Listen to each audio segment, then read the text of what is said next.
Viewers welcome to help in Telugu. ఇవాల్టి video చాలా informative video. చాలా మంది ఆసరా పెన్షన్ల పైన డౌట్స్ అడుగుతున్నారు. ఇవాల్టి వీడియోలో క్లియర్ చేస్తాను. ఎందుకంటే కామెంట్స్లో చూడండి, మీరు నాన్ స్టాప్గా కామెంట్స్ అనేది రావడం జరుగుతుంది. సో డీటెయిల్గా మీకు క్లారిటీ ఇవ్వడానికే నేను ట్రై చేస్తాను. సో ఇటువంటి వీడియోస్ అనేది నేను చెయ్యను. ఎందుకంటే ఇప్పుడు మనకు గవర్నమెంట్ అనేది ఇంకో స్కీమ్ అనేది తేబోతుంది. సో అందులో 25,000 పెన్షన్ ఉంటుందన్నమాట. సో అది ఎవరికో నేను నెక్స్ట్ వీడియోలో మీకు తెలియజేస్తాను. సో ఛానల్లో ఫస్ట్ టైం విజిట్ అయ్యి ఉంటే సో ప్లీజ్ ఛానల్కి సబ్స్క్రైబ్ చేయండి. చాలామంది ఛానల్లో విజిట్ అవుతున్నారు, కానీ 10% మాత్రమే సబ్స్క్రైబ్ చేస్తున్నారు. సో మనసులో ఏం పెట్టుకోకుండా కింద సబ్స్క్రైబ్ బటన్ ఉంది, క్లిక్ చేసేయండి.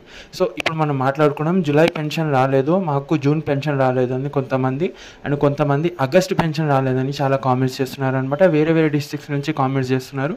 సో మీకు ఫస్ట్ జూన్ జూలై నేను క్లియర్ చేస్తాను. సో ఎవరికైతే ఏప్రిల్ మే జూన్ జూలై వరకు పెన్షన్స్ అనేది రాలేదో సో వాళ్ళు అనేది మీ యొక్క బ్యాంక్లో వెళ్ళి అడగండి. అక్కడ ఇన్ కేస్ అక్కడ కూడా రాకుంటే మీరు మీ యొక్క ఆర్డీఓ ఆఫీస్కి వెళ్ళండి. లేకుంటే మీరు డిస్ట్రిక్ట్ కలెక్టరేట్ ఉంటుంది కదా, అక్కడ వెళ్ళి మీ పెన్షన్ స్టేటస్ ఫస్ట్ తెలుసుకోండి. మీ పెన్షన్ ఉందా లైవ్గా, లేకుంటే లేదా. ఇన్ కేస్ ఒకసారి మీరు వెబ్సైట్లో వెళ్ళి, చేయూత వెబ్సైట్లో వెళ్ళి అక్కడ మీ యొక్క పెన్షన్ డీటెయిల్స్ అనేది ఎంటర్ చేసిన తర్వాత మీకు స్టేటస్ చూపిస్తుంది. అక్కడ స్టేటస్ లైవ్ ఉంది, అక్కడ మీ అమౌంట్ పెరిగిపోయింది. కొంతమందికి 24,000 30,000 దాకా పెరిగిపోతుంది.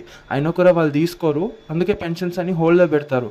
సో ఒకసారి ఇన్ కేస్ మీ పెన్షన్స్ అనేది హోల్డ్లో ఉంటే వెళ్ళి ఫస్ట్ కలెక్టర్ ఆఫీస్కి అక్కడ వెళ్ళి మీ పెన్షన్స్ అనేది అక్కడ మీరు హోల్డ్లో నుంచి తీయాల్సి ఉంటుంది. వాళ్ళకి చెప్తే మీ స్టేటస్ చెప్తారు, ఏమేమి మిస్టేక్స్ జరిగాయో.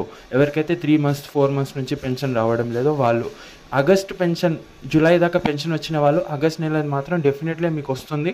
కొద్దిగా వెయిట్ చేయండి, వీడియో నేను చేస్తాను. వన్స్ గవర్నమెంట్ అనే లిస్ట్ విడుదల చేస్తే డెఫినెట్గా నేను వీడియో చేసి మీకు చెప్తాను అనమాట. సో ఇది వాటి వీడియో. డౌట్స్ ఉంటే నా కింద కామెంట్ చేయండి. మైండ్లో డౌట్స్ ఏం పెట్టుకోకండి, టెన్షన్ పెట్టుకోకండి. ఓకేనా? Thanks for